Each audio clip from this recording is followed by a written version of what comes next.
Concept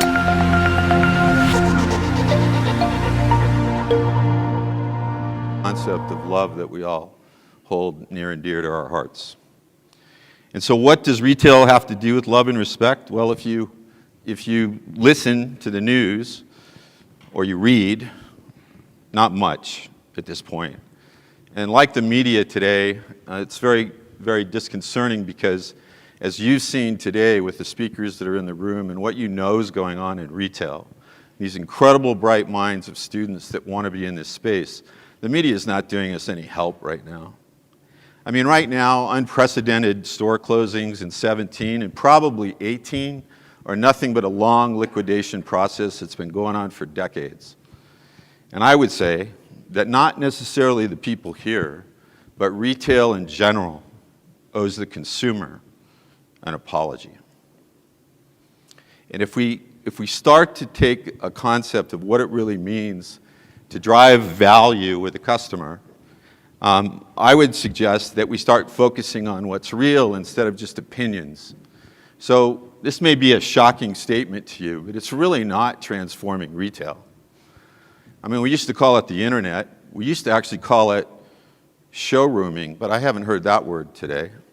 So in the absence of certainty, right, and we heard from Sarah this morning, that when the absence of certainty occurs, commerce slows down, right? And what's happening right now is that in the absence of understanding what's really wrong with the brick and mortar experience, with that not clearly stated in anyone's mind or on a piece of paper at least, is we pick something and we blame it. And what's happening right now is that the internet is not making this happen, it's the shopper.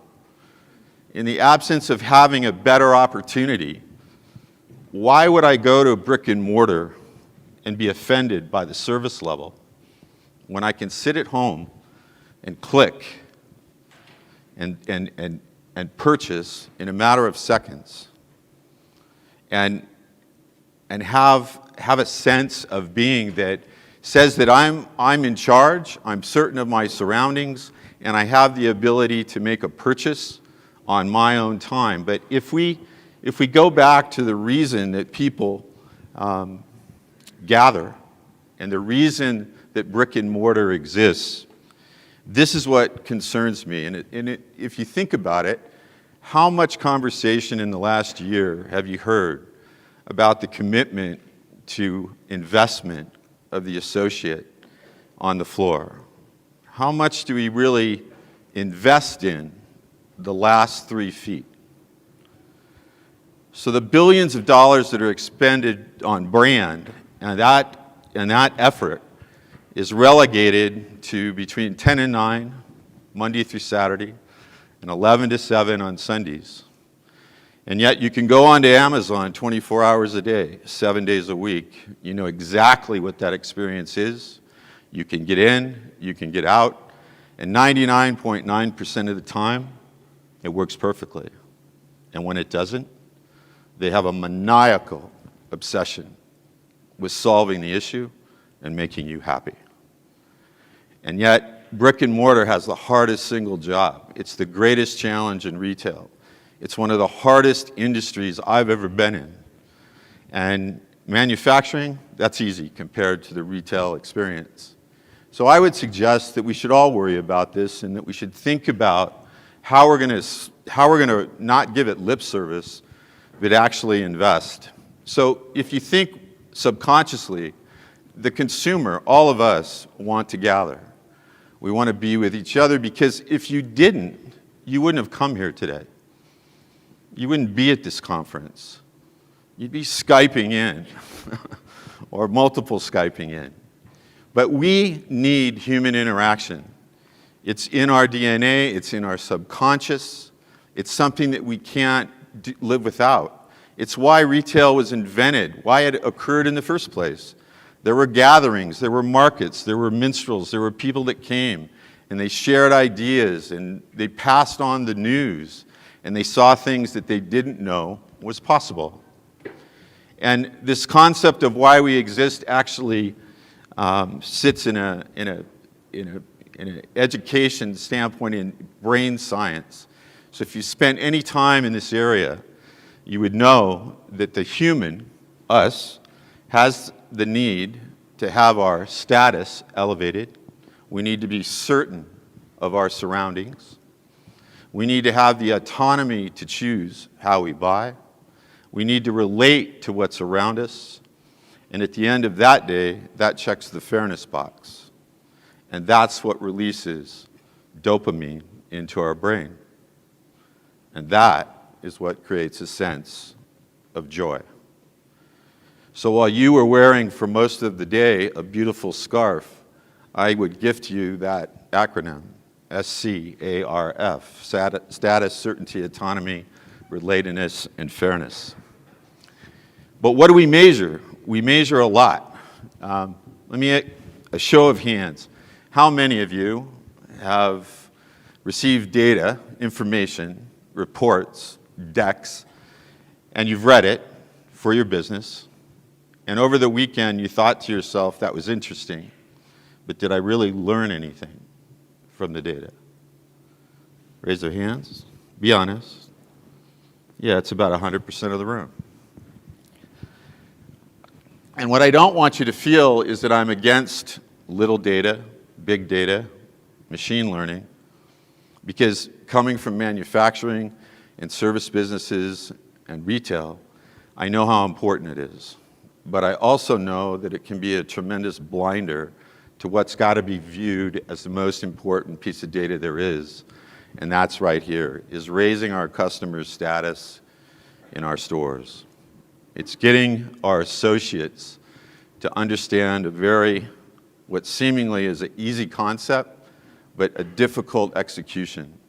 And that is that when a customer decides to gift their time in our stores, that is the greatest gift, and it is our job to do one thing, and that's to make the time in that store the best part of their day. It's not about selling something. It's not about creating the buy. It's about you have no idea what's going on in that person's life when they come into your store. They could have had phenomenal news. They could have suffered the death of a child. They may have a sick parent. And whatever that is, you have to find a way to instill a sense of care and comfort and love and respect so that your brand is held in a different place than just the concept of a recognized name and a product or service that the customer is predisposed to buy. So this intersection is very difficult today because of technology. And I think instead of starting with technology, let's go back to a fact. And that fact is we want to gather. We want to go to a center. You've got incredible developers in retail all over the world spending billions on resets right now to create environments.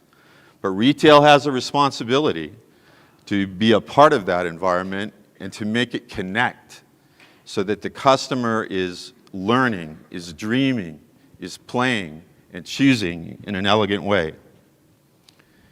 So if you break it down where the competitive point is to internet purchasing, and you start with experience, and I think this is a great quote, but really, at the end of the movie, product is going to clearly be just the experience.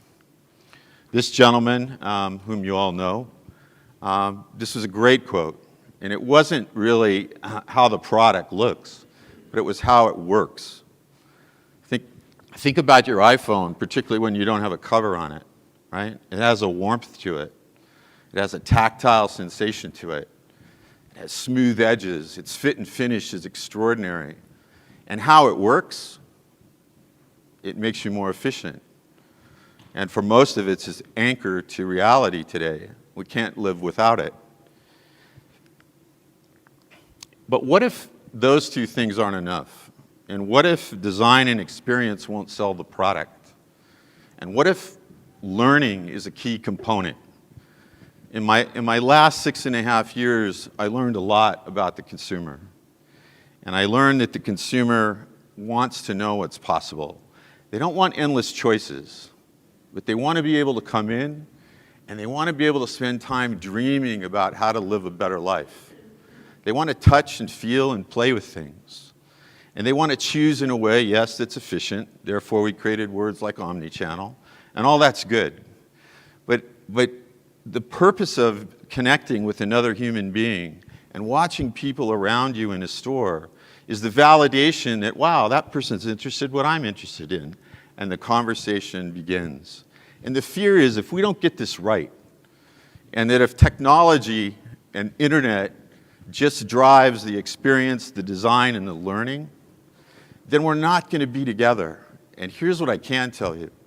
The number one, well, top 5 reason that the US economy is the strongest economy in the world is simply because from the moment we get up in the morning, it's the velocity in which the dollar changes hands. And what my fear is if we stay home, that velocity is going to slow down because our purchasing is going to be very pointed and it is not going to be incidental. You won't be sitting at a coffee shop in a luxury center and you won't see a pair of shoes which drives you to a store that passes the cosmetics and perfume counter where $500, $600, $700, $1,000, $1,500 drops in that category. You see a belt, somebody walks you to another department. And that is the fear that I think everybody has, is how do we bridge these two worlds so that the consumer is continuing to explore and to be curious.